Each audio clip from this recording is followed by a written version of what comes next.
দিয়ে তৈরি করা কুনাইগুলো দিয়ে আক্রমণ করে। নেজির অনেক কষ্ট হয় এই কুনাইগুলোকে ডচ করতে। তখন আবারও ওই ছোট ছোট মাকড়সাগুলো নেজির উপরে পড়তে শুরু করে দেয়। আর এইবার নেজি রোটেশন টেকনিকের ব্যবহার আর করে না, 64 পনের ব্যবহার করে। এই সকল মাকড়সাগুলো এখন নেজির জুৎসুর রেঞ্জের মধ্যে রয়েছে, যে কারণে নেজি অ্যাটাক করে সেগুলোর 12টা বাজিয়ে দিচ্ছিল।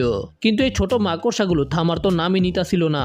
এগুলো এত পরিমাণে ছিল যে নেজি 64 পনের বদলে 128 পনের ব্যবহার করে। এতে নেজির স্পিড আর অ্যাটাকের সংখ্যা অনেক বেশি বেড়ে যায়। আর নেজির স্পিডকে দেখে কিডোমারুর অবস্থা একেবারে খারাপ। আর চিন্তা করে যে আমি বিশ্বাস করতে পারতাছি না, যদি সে এইভাবে আমার উপরে আক্রমণ করে তাহলে তো আমার কেল্লা ফতে হয়ে যাবে। ওই মাকড়সাগুলো পড়া বন্ধ হচ্ছিল না, আর নেজির স্পিডও ধীরে ধীরে কমতে শুরু করে দেয়। আর যখনই কিডোমারু আবারও নেজির উপরে স্পাইডার ওয়েবের কুনাই দিয়ে আক্রমণ করে, তখন একটা কুনাই নেজির উপরে লেগে যায়। এতে কিডোমারু বুঝতে পেরে যায় নেজির দুর্বলতা কোথায়। কিডোমারু নেজির উপরে আবারও মাকড়সা দিয়ে আক্রমণ করতে শুরু করে। আর যখন নেজি সেগুলোর উপরে আবারও 8 ট্রাইগ্রাম 64 পনের ব্যবহার করতেই যাবে, তখনই নেজির পিঠের মধ্যে একটা কুনাই গিয়ে লেগে যায়। তারপরে কিডোমারু নেজির উপরে আরো গতিতে আক্রমণ করতে শুরু করে। নেজি অনেক কষ্ট করে মাকড়সা এবং কুনাইগুলোকে ডচ করতে থাকে, কিন্তু তখন নেজির উপরে আবারও 2টা কুনাই লেগে যায়। এতে নেজি আহত হয়ে নিচে পড়ে যায়। কিডোমারু তো পুরা খুশি, হা হা হা হা হা হা। আমি বলেছিলাম আমি তোমার ডিফেন্সের দুর্বলতা খুঁজে বের করেই ফেলবো, এই কারণেই তোমার একটা দুর্বলতা তোমার হেরে যাওয়ার কারণ হয়েছে। আসলে নেজির একটা ব্লাইন্ড স্পট আছে।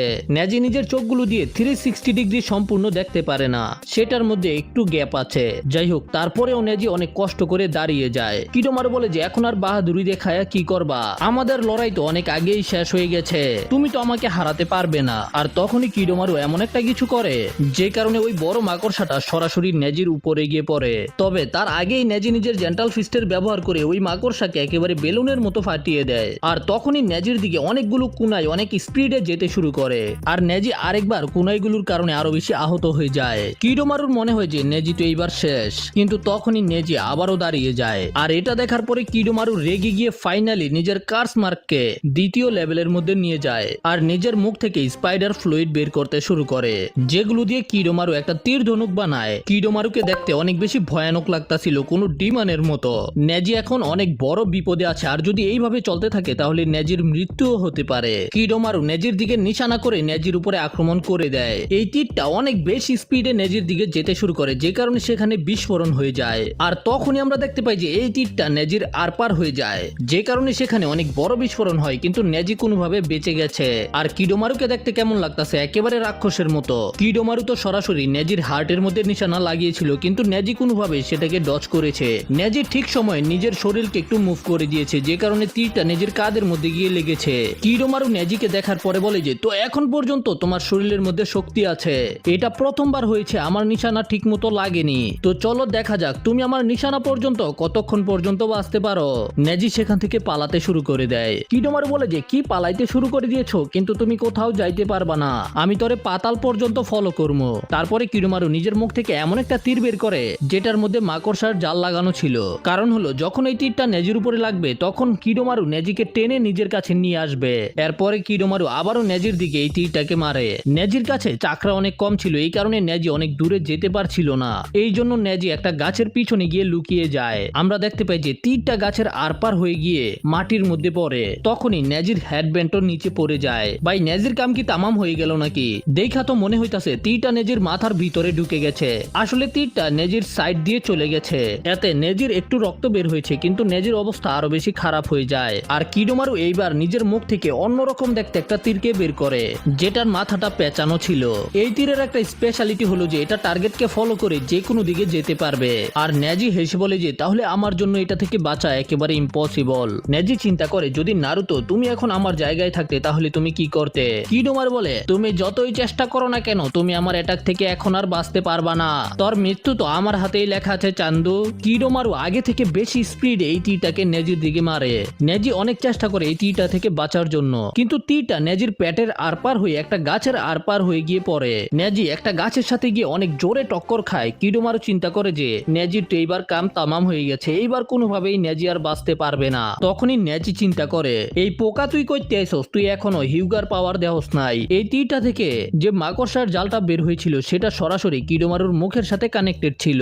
এই কারণে নেজি নিজের হাতের মধ্যে চাকরাকে জড়ো করে আর ওই তীরের সুতা সুতাটার মধ্যে নিজের চাকরাকে পাঠিয়ে দেয় আর এই সুতার মাধ্যমে নেজির চাকরা গিয়ে কিডোমারুর মুখের সাথে পুরো শরীরের মধ্যে ছড়িয়ে যায় আর এতে কিডোমারুর সকল ইন্টারনাল অর্গানস ড্যামেজ হয়ে যায়। এটা কি হইতাছে আমার টার্গেট তো একেবারে ঠিকঠাক ছিল। কিডোমারু অনেক জোরে চিল্লান দেয় আর উপর থেকে নিচে পড়ে যায়। নেজি প্রথমে নিজের চাকরার ব্যবহার করে ওই সুতাটাকে কাটে, তারপরে অনেক দ্রুত গতিতে কিডোমারুর দিকে যেতে শুরু করে দেয়। নেজি নিজের পুরো শক্তির ব্যবহার করে জেন্টাল ফিস্ট তাইজুৎসুর ব্যবহার করে কিডোমারুর চাকরা পয়েন্টের উপরে লাগাতার আক্রমণ করতে থাকে। তারপরে কিডোমারু নিচে পড়ে যায় আর কিডোমারু একেবারে নরমাল হয়ে যায়। কিডোমারু জিজ্ঞাসা করে যে তুমি এটা কিভাবে করলে, তুমি তো অনেক বেশি আহত হয়ে গেছো তাই না? নেজি বলে যে হ্যাঁ আমি আহত, কিন্তু আমি এই ব্যথাকে সহ্য করতে পারছি।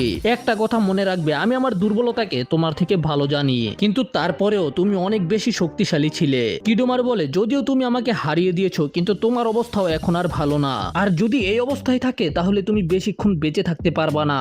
নেজি বলে যে না, তুমি একেবারে ভুল, আমি এত সহজে মরতে পারবো না, কারণ হলো আমার উপরে অনেক বড় দায়িত্ব আছে। তোমরা যতই চেষ্টা করো না কেন এখন অনেক বেশি দেরি হয়ে গেছে। সাসকে উচিহা নিজের ইচ্ছা করে আমাদের সাথে এসেছে, আর সাসকেই হবে অরুচিমারুর নতুন শরীর। তোমরা কোনোভাবেই তাকে বাঁচাইতে পারবা না। না, তুমি ভুল, একজন আছে যে সাসকে উচিহাকে বাঁচাইতে পারবো। তুমি কি তার নাম জানতে চাও? তার নাম হইল নারুতো উজুমাকি। কিডোমারুর সবগুলো চাকরা পয়েন্ট একেবারে বন্ধ হয়ে যায় আর মনে হয় যে কিডোমারু মারা গেছে।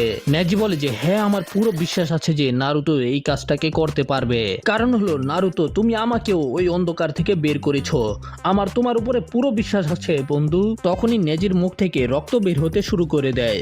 নেজি মাটির মধ্যে পড়ে যায় আর নেজির পুরো জীবনের ফ্ল্যাশব্যাক আসতে শুরু করে। এদিকে এখন পর্যন্ত নেজি ফিরে আসেনি। কিবা বলে যে মনে হয় এখন আমরা শুধু তিনজনই বাকি আছি। নারুতো বলে যে আরে কিবা চিন্তা করিস না, নেজি আর চোজিয়া অবশ্যই ফিরে আসবে। নেজি আসল চ্যাম্পিয়ন, নেজি কখনোই এত সহজে হার মেনে নিবে না। তুমি দেখবা যে নেজি আর চোজি খুব শীঘ্রই ফিরে আসবে।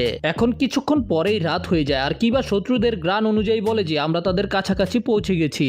এখন আমাদের শত্রু আছে 2 জন আর আমরা হলাম 3 জন, তো আমাদের জেতার চান্স অনেক বেশি। নারুতো বলে ও তাই নাকি, 3 জনের সামনে 2 জন, এটা তো খুব সহজেই হয়ে যাবে।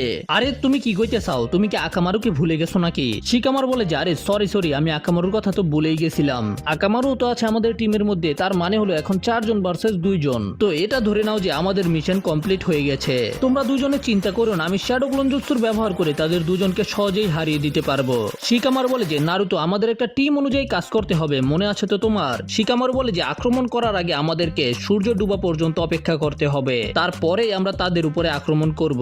এখন তাদের প্ল্যান হলো নারুতো এবং শিকামারু ওই 2 জনকে লড়াইয়ে ব্যস্ত রাখবে। এই সুযোগে কিবা সাসকেকে নিয়ে সেখান থেকে পালিয়ে যাবে, আর যখন কিবা সাসকেকে নিয়ে পালিয়ে যাবে তখন নারুতো এবং শিকামারু সেখান থেকে পালিয়ে যাবে। আর যদি এটা রাতের অন্ধকারে করার চেষ্টা করে তাহলে ওদেরই বিপদ হতে পারে, ওরা হারিয়েও যেতে পারে। এই কারণে আমরা এখন সকাল হওয়া পর্যন্ত অপেক্ষা করব।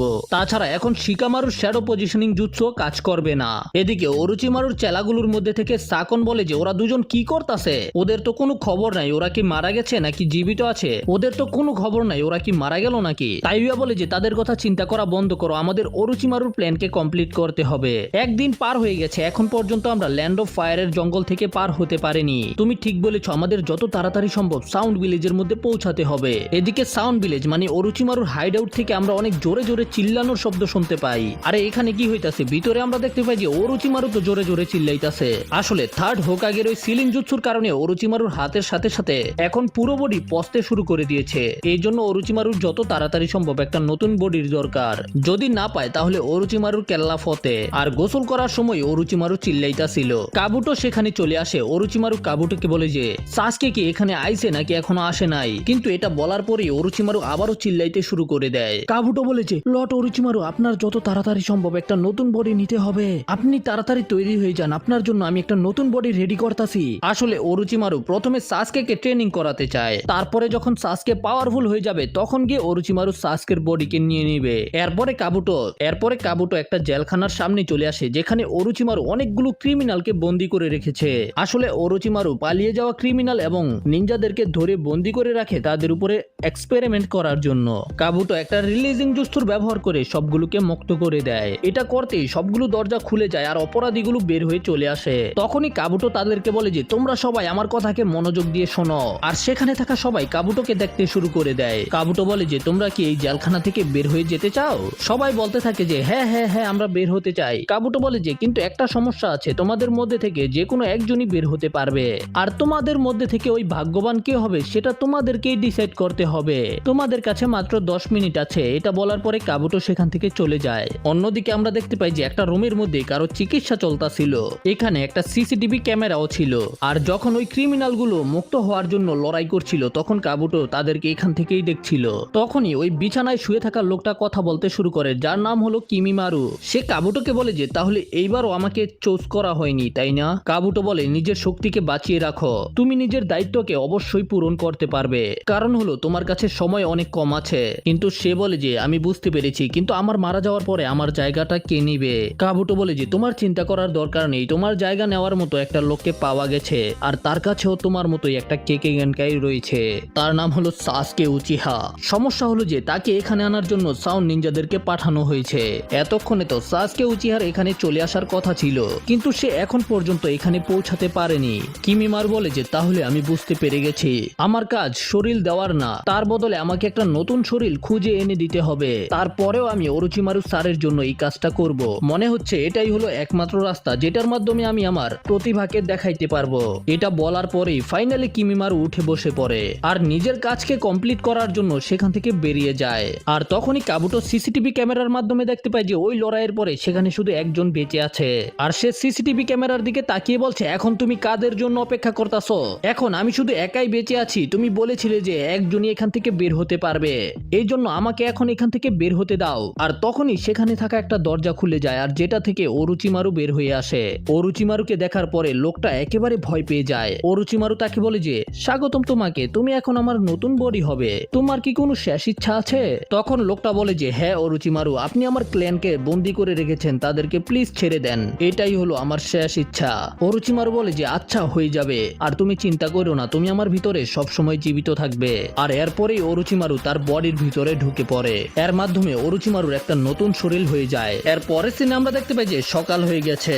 সাকন এবং তাইউয়াও ল্যান্ড অফ ফায়ারের জঙ্গলের বাইরে চলে আসে। তবে নারুতো, শিকামারু এবং কিবা হঠাৎ করে তাদের সামনে চলে আসে। সাকন বলে যে আরে এটা কেমনে হইলো? ওরা দুইজন আইলো না, এরা তিনজন কেমনে আইয়া পড়লো? নারুতো বলে তাদের কথা চিন্তা করা বন্ধ করো, এখন নিজেদের চিন্তা করো। তোমরা তিনজন আবারও এখানে চলে আসো, এখন তোমরা আর বাঁচতে পারবা না। সাকন এটা বলার পরে তাদের উপরে আক্রমণ করে দেয়। তখন নারুতো রাসিংগানকে বানিয়ে ফেলে, কিন্তু সাকন হঠাৎ করে নারুতোর ওই হাতকে ধরে ফেলে যেটার মধ্যে রাসিংগান ছিল। কিন্তু আসল ব্যাপার হলো যে এই নারুতো আসল নারুতো ছিলই না, এটা তো হলো শ্যাডো ক্লোন। নারুতোর শ্যাডো ক্লোনকে চিরে কিবা সরাসরি সাকনের উপরে আক্রমণ করতে আসে, কিন্তু সাকন সেটাকে ডচ করে ফেলে। তবে কিবা এইবার তাইউয়ার দিকে যেতে শুরু করে দেয়। তাইউয়াও সেখান থেকে সরার চেষ্টা করে, তবে শিকামারু নিজের শ্যাডো পজিশনিং জুৎসুর মাধ্যমে তাইউয়াকে ধরে ফেলেছে। কিন্তু কিবা তাইউয়ার উপরে আক্রমণ না করে ওই বক্সটাকে নিয়ে নেয় যেটার ভিতরে সাসকে রয়েছে, আর ওই ডাব্বাটাকে নারুতোকে দিয়ে দেয়। শিকামারু এদের দুজনকে বলে, নারুতো, কিবা, এখন আমাদের পালানোর সময়, তাড়াতাড়ি সাসকে নিয়ে এখান থেকে পালাও। এরা তিনজনে একসাথে সেখান থেকে পালাতে শুরু করে দেয়। সাকন নিজের কার্স মার্ককে অ্যাক্টিভ করে ফেলে এবং তাদের পিছনে পিছনে যেতে শুরু করে দেয়। কিবা এবং আকামারু ওদেরকে থামানোর জন্য গাছের মধ্যে পেপার বোম লাগাতে থাকে, কিন্তু তখনই সাকন নিজের হাত থেকে সুতা বের করে আর আকামারুকে একটা গাছের ডালের সাথে পেঁচিয়ে ফেলে। আর সাকন যখন আকামারুর উপরে আক্রমণ করবেই তখনই কিবা সেখানে চলে আসে। কিবা আকামারুকে বাঁচিয়ে ফেলে, কিন্তু তখনই ওদের লাগানো এই পেপার বোম একটা ফেটে যায়, অনেক বড় একটা বিস্ফোরণ হয়। এতে কিবা, আকামারু এবং সাকুন অনেক বড় একটা গর্তের ভিতরে গিয়ে পড়ে যায়।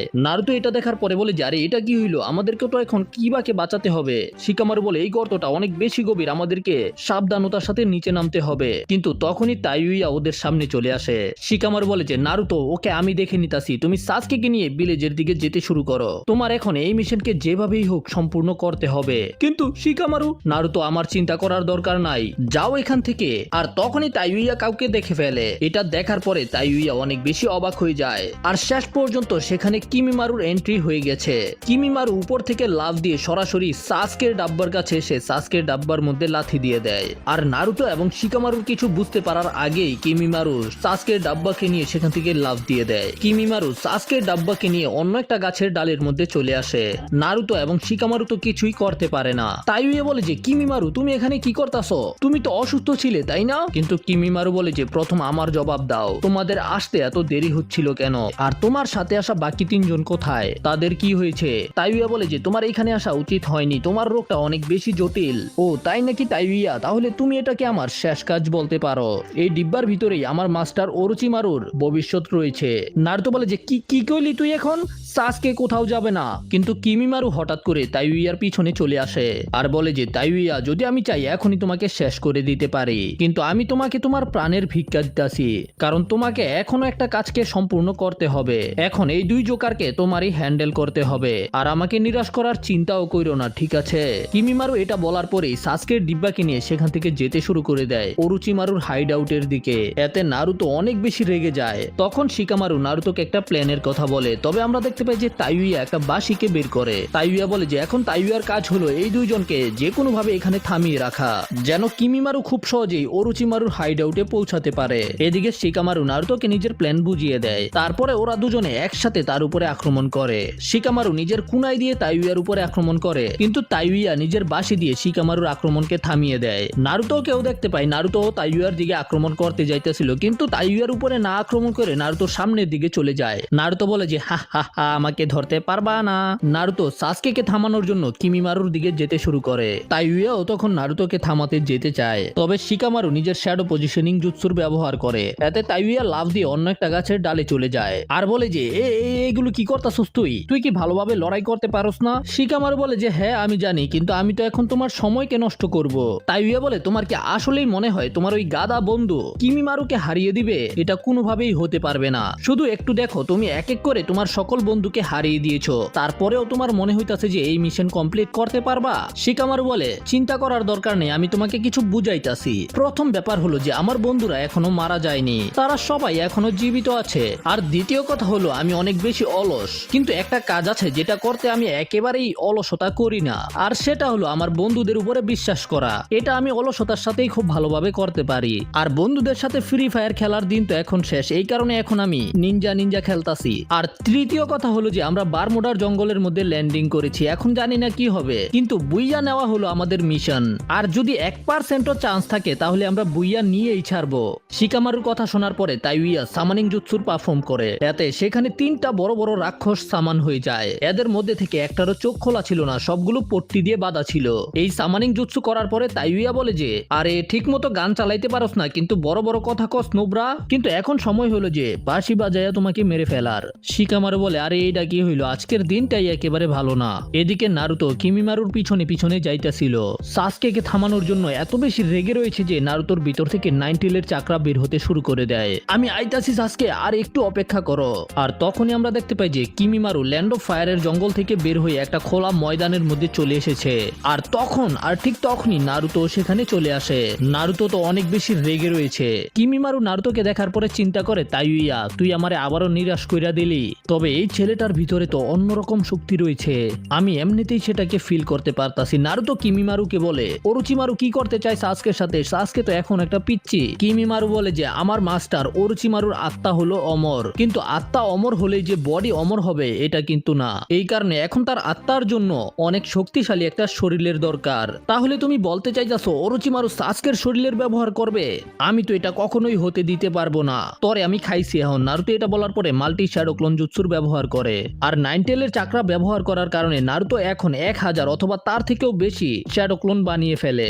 নারুতোর সবগুলো ক্লোন একসাথে তার উপরে আক্রমণ করে দেয়। তখন আমরা দেখতে পাই যে কিমিমারু নিজের হাত থেকে 2টা ওয়েপেন বের করে, যেগুলো কিমিমারুর হাড্ডি। আর নারুতোর শ্যাডো ক্লোনগুলোর সাথে খুব সহজেই লড়াই করতে পারছিল। এদিকে আমরা দেখতে পাই যে তাইউয়া নিজের বাঁশি বাজাতে শুরু করে, যেটার নাম হলো মেলোডি অফ ডেথ। এই কারণে ওই 3টা রাক্ষস একসাথে শিকামারুর উপরে আক্রমণ করে দেয়। তাইউয়া নিজের বাঁশির মাধ্যমে এই 3টা দানবকে কন্ট্রোল করতে পারে। শিকামারু অনেক কষ্ট করে নিজেকে বাঁচায়, আর তাইউয়া তো নিজের কার্স মার্ককে পুরো বডির মধ্যে ছড়িয়ে দেয়, যে কারণে ওই 3টা রাক্ষস আগে থেকে অনেক বেশি ভয়ানক হয়ে যায়। তারা শিকামারুর উপরে আক্রমণ করে। শিকামারু বলে যে ভাই এডি কি হইতাছে, আমি কি বাঁচতে পারবো? আমি এখন কি করবো? কেউ আমার একটা গুলওয়াল দাও। আর যখন ওই ব্লাস্ট হয়েছিল তখন সাকন, কিবা এবং আকামারু একটা গর্তের ভিতরে পড়ে গেছিল, কিন্তু কোনোভাবে তারা 3 জনেই বেঁচে যায়। আর এখন সাকন এবং কিবার লড়াই শুরু হয়ে যায়। কিবা সাকনের উপরে পিছন থেকে হামলা করে দেয়, কিন্তু সাকনের পিঠের মধ্যে আরেকটা মাথা ছিল, যে কারণে সাকন কিবার অ্যাটাককে ব্লক করে কিবার উপরে অনেক পাওয়ারফুল একটা অ্যাটাক করে। এতে কিবা সরাসরি নদীর মধ্যে গিয়ে পড়ে।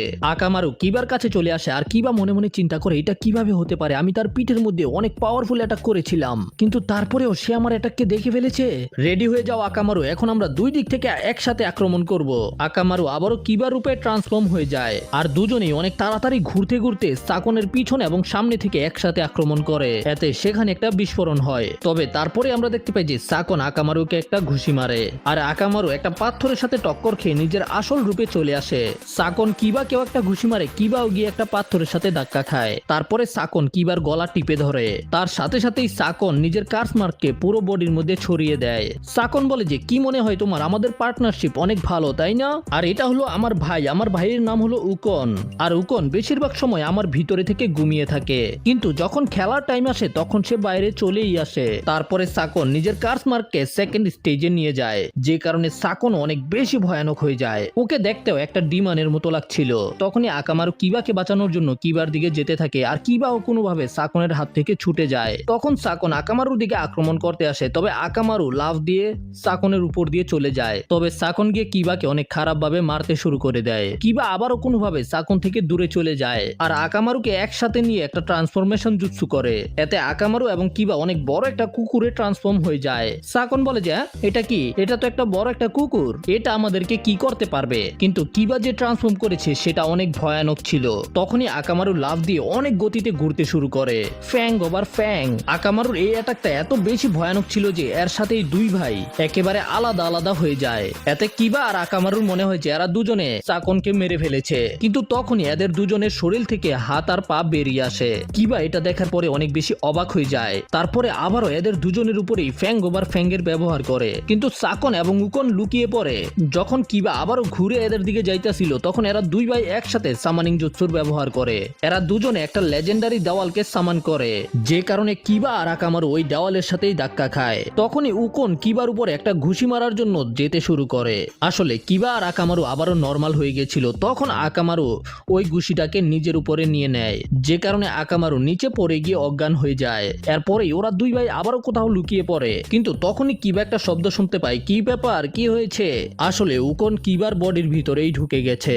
এটা দেখার পরে তো কিবার গান ফেটে যায়, ওর তো পুরো অবস্থা খারাপ। ভাই এটা কি হইলো? কিবা উকনকে ঘুষি মারে, কিন্তু উকন কিবার হাতে ধরে ফেলে আর বলে যে আরে পিচ্ছি, তুই আমাকে হারাইতে পারবি না, আমি এখন তোর সব চাকরা খেয়ে ফেলবো। এটা শোনার পরে কিবা একটা কুনাই বের করে আর নিজের উপরে আক্রমণ করে দেয়। আর কিবার এটা করতেই উকনের মুখ থেকেও রক্ত বের হয়ে আসে। যত ব্যথা কিবার হবে তত ব্যথাই উকনেরও হবে। আর ব্যথা সহ্য না করতে পেরে উকন কিবাকে বলে যে পাগল, তুই কি আমাকে মারতে গিয়ে নিজেকেও মেরে ফেলবি নাকি? কিবা বলে আরে না না, আমরা দুইজনে তো একসাথে মরবো, চলো এটাকে আরেকবার ট্রাই করি, দেখি তোমার সাথে কি হয়, তুমি আগে মারা যাও নাকি আমি? কিবা আবার ওই কুনাই দিয়ে নিজের উপরে আক্রমণ করে আর এরা দুজনেই একসাথে ব্যথার কারণে চিল্লাতে শুরু করে। কিবা নিজের উপরে তৃতীয়বার আক্রমণ করার আগেই উকন নিজে থেকেই শরীর থেকে বের হয়ে যায় আর আমরা দেখতে পাই যে উকনের পেট থেকেও কিবার মতোই রক্ত বের হয়ে আসছে। তবে কিবা সময় নষ্ট করে না, কিবা তখনই উকনের উপরে স্মোক বম ছুড়ে মারে, এতে সেখানে ধোঁয়ায় ভরে যায়। উকন সেখান থেকে বের হতেই দেখতে পায় যে কিবা সেখান থেকে গায়েব হয়ে গেছে, কিন্তু আকামারু তো সেখানেই পড়ে রয়েছে। এটা তো হতেই পারে না, কিবা আকামারুকে রেখে চলে যাবে। কিন্তু আকামারুকে দেখার পরে উকন বলে যে হ্যাঁ, বিশ্বাসঘাতক কোথাকার, নিজের কুত্তাকে এখানে রেখেই চলে গেছে, চলো কোনো ব্যাপার না, আমি ওর কুত্তাকেই মেরে ফেলি। উকন তখন আকামারুর দিকে যেতে শুরু করে আকামারুকে মেরে ফেলার জন্য, কিন্তু হঠাৎ করে আকামারুর শরীর থেকে ধোঁয়া বের হতে শুরু করে আর আকামারু হঠাৎ করে ফেটে যায়, যেটার ভিতর থেকে অনেকগুলো কুনাই বের হয়ে আসে আর এগুলোর মধ্যে থেকে অনেকগুলো কুনাই উকনের উপরে লেগে যায়। এদিকে আমরা দেখতে পাই যে কিবা কোনোভাবে আকামারুকে নিয়ে সেখান থেকে চলে এসেছে। কিবা আকামারুকে নিয়ে সেখানে লুকিয়ে রয়েছে, কিন্তু কিবার এখনো রক্ত বের হচ্ছিল, কিন্তু কিবা কোনোভাবে এই ব্যথাটাকে সহ্য করে নিজের পুরনো দিনের কথা মনে করতে শুরু করে। যখন কিবা এবং আকামারুর প্রথমবার দেখা হয়েছিল ঠিক তখনই সিন শিফট হয় আর আমাদের নারুতো এবং কিমিমারুর লড়াই দেখানো হয়। কিমিমারু তো অলরেডি নারুতোর অর্ধেক শ্যাডো ক্লোনকে ধ্বংস করে দিয়েছে আর আমরা এখানে কিমিমারুর আসল পাওয়ারকে দেখতে পাই, যেটা হলো কিমিমারুর কেকে গেনকাই। কিমিমারু আসলে নিজের বডি থেকে হাড্ডি বের করতে পারে, যেগুলো কিমিমারুর ওয়েপেনের মতো কাজ করে। এটা দেখার পরে তো নারুতো বুঝতেই পারে না এগুলো আসলে কি। নারুতো চিন্তা করে এটা কি মানুষ নাকি কোনো জন্তু। এদিকে আহত ওকন অনেক কষ্ট করে সাকনের কাছে আসে, আর ওকনকে এত আহত দেখে সাকন একেবারে অবাক হয়ে যায়। ভাই তোর এইরকম অবস্থা কে করলো? সাকন তো একেবারে কান্না করতে শুরু করে দেয়। সাকন বলে যে আমি ওকে খুঁজে বের করে একেবারে শেষ করে দেব, কিন্তু এখন আমার অবস্থা খারাপ। তারপরে ওকন সাকনের বডির ভিতরে ঢুকে পড়ে। সাকন বলে যে আমি জানতাম না এই পিচ্ছি তোমার এইরকম অবস্থা করে দিবে, কিন্তু তুমি চিন্তা করার দরকার নেই ভাই, আমরা দুজনে একসাথে মিলে ওই বাচ্চাকে শেষ করব। এরপরে সাকন কিবাকে খুঁজে বের করার জন্য চলে যায়, আর আমরা দেখতে পাই যে সাকন কিবার রক্তকে ফলো করতে করতে একটা পাথরের কাছে পৌঁছে যায়। সাকনের মনে হয় যে এখানেই কিবা আর আকামারু লুকিয়ে রয়েছে, কিন্তু সেখানে যাওয়ার পরে দেখতে পাই যে কিবা আর আকামারু তো সেখানে নেই, সেখানে তো শুধু কিবার জ্যাকেট পরে রয়েছে। সাকন বলে যে পালাও, যত পালাতে পারো পালাও, কিন্তু আমার কাছ থেকে বাঁচতে পারবা না, আমি তোমাদের দুজনকে ধরে কেল্লা ফতে করে দিব। এদিকে শিকামারু তাইউয়াকে দেখে চিন্তা করে তাহলে সে নিজের বাঁশির মাধ্যমে এই তিনটা দানবকে কন্ট্রোল করতেছে। শিকামারু বলে যে খুব ভালো, তোমার তো একটা পাপেট মাস্টার হওয়ার দরকার ছিল, তোমার টাইমিং এবং পজিশন অনেক বেশি একুরেট। তারপরে তাইউয়া আবারও বাঁশি বাজাতে শুরু করে দেয়। তখন এই তিন দানব আবারও শিকামারুর উপরে আক্রমণ করে দেয়। শিকামারু কোনোভাবে কষ্ট করে এদের অ্যাটাককে ডজ করে, তবে এই তিন দানব হঠাৎ করে নিজেদের মুখ থেকে ভূত বের করে। শিকামারু চিন্তা করে যে ভাই এইগুলা কি আবার ভূতের মতো দেখতে, আমি এখন কি করবো। এগুলোর মধ্যে থেকে একটা এসে শিকামারুর হাতের মধ্যে কামড় দিয়ে দেয়। এতে শিকামারুর হাতের মধ্যে কোনো ড্যামেজ হয় না, তবে তারা তো শিকামারুর চাকরাকে খেয়ে ফেলেছে। আসলে এই ভূতগুলোর কাজই হলো মানুষদের চাকরাকে খেয়ে ফেলা। এতে ধীরে ধীরে মানুষ এমনিতেই দুর্বল হয়ে যাবে, আর তখন তাদেরকে মারতে খুবই সহজ হবে। শিকামারুর অনেক কষ্ট হইতাছিল এই তিনটা থেকে নিজেকে বাঁচাইতে। ভাই সাব, এখন শিকামারু কি বাঁচতে পারবো নাকি পারবো না সেটা আমরা পরের ভিডিওতে জানবো। যদি ভিডিও ভালো লেগে থাকে তাহলে লাইক করো, চ্যানেলে নতুন হলে সাবস্ক্রাইব করো। দেখা হবে পরের ভিডিওতে, সেই পর্যন্ত টাটা।